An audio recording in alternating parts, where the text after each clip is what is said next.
flaring suddenly with real anger. Please, please don't do that. It's a disgusting habit to smoke at the table. She looked up at him, still holding the burning match in one hand, the big, slow eyes settling on his face, resting there a moment, moving away again, slow and contemptuous. She bent her head and blew out the match, but continued to hold the unlighted cigarette in her fingers. I'm sorry, my dear, but I simply cannot have smoking at table. She didn't look at him again. Now, let me see. Where were we? Ah, yes. This wine is from Bordeaux, from the commune of St. Julien, in the district of Medoc. So far, so good. But now we come to the more difficult part, the name of the vineyard itself. For in St. Julien there are many vineyards, and as our host so rightly remarked earlier upon, there is often not much difference between the wine of one and the wine of another. But we shall see. He paused again, closing his eyes. I am trying to establish the growth, he said. If I can do that, it will be half the battle. Now let me see. This wine is obviously not from a first growth vineyard, nor even a second. This is not a great wine. The quality, what do you call it? The radiance, the power is lacking. But a third growth, that it could be. And yet I doubt it. We know it is a good year. Our host has said so, and this is probably flattering it a little bit. I must be careful. I must be very careful here. He picked up his glass and took another small sip. Yes, he said, sucking his lips. I was right. It is a fourth growth. Now I am sure of it. A fourth growth from a very good year. From a great year, in fact. And that's what made it taste for a moment like a third, or even a second growth wine. Good. That's better. Now we are closing in. What are the fourth growth wine vineyards in the commune of St. Julien? Again he paused, took up his glass, held the rim against his sagging, pendulous lower lip. Then I saw the tongue shoot out, pink and narrow, the tip of it dipping into the wine, withdrawing swiftly again, a repulsive sight. When he lowered the glass, his eyes remained closed, the face concentrated, only the lips moving, sliding over each other like two pieces of wet, spongy rubber. There it is, again, he cried. Tannin in the middle of taste. And the quick, astringent squeeze upon the tongue. Yes, of course. Now I have it. The wine comes from one of the small vineyards around Becherville. I remember now, the Becherville district, and the river, and the little harbor that has silted up so the wine ships can no longer use it. Becherville. Could it actually be a Becherville itself? No, I don't think so. Not quite. But it is somewhere very close. Chateau Talbot? Could it be a Talbot? Yes, it could. Wait a moment. He sipped the wine again, and out the side of my eye, I noticed Mike Schofield, and how he was leaning farther and farther forward over the table, his mouth slightly open, his small eyes fixed upon Richard Pratt. No, I was wrong. It is not a Talbot. A Talbot comes forward to you just a little quicker than this one. The fruit is nearer to the surface. If it is a 34, which I believe it is, then it couldn't be a Talbot. Well. Let me think.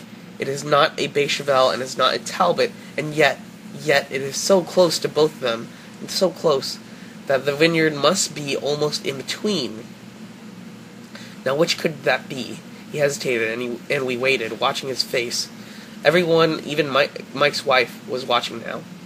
I heard the maid put down the dish of vegetables on the sideboard behind me, gently, so as not to disturb the silence. Ah, he cried. I have it. Yes, I think I have it. For the first time he sipped the wine.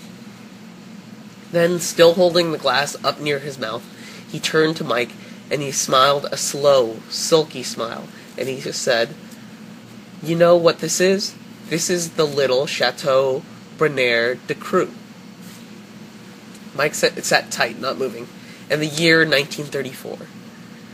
We all looked at Mike, waiting for him to turn the bottle around in its basket and show the label. Is that your final answer? Mike said. Yes, I think so. Well, is it or isn't it? Yes, it is. What was the name again? Chateau Bernier de Creux. Pretty little vineyard. Lovely old chateau. Know it quite well.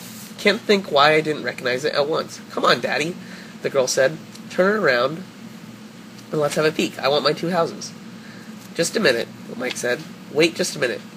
He was sitting very quiet, bewildered looking, and his face was becoming puffy and pale, as though all the force was draining slowly out of him. Michael! His wife called sharply from the other end of the table. What's the matter? Keep out of this, Margaret. Will you please? Richard Pratt was looking at Mike, smiling with his mouth, his eyes small and bright. Mike was not looking at anyone. Daddy, the daughter cried, agonized. But Daddy, you don't mean that he guessed it right? Now stop worrying, dear, Mike said. There's nothing to worry about. I think it was more to get away from his family than anything else that Mike then turned to Richard Pratt and said, I'll tell you what, Richard, I think you and I had better slip off into the next room and have a little chat. I don't want a little chat, Pratt said. All I want is to see the label on that bottle. He knew he was a winner now. He had the bearing, the quiet arrogance of a winner.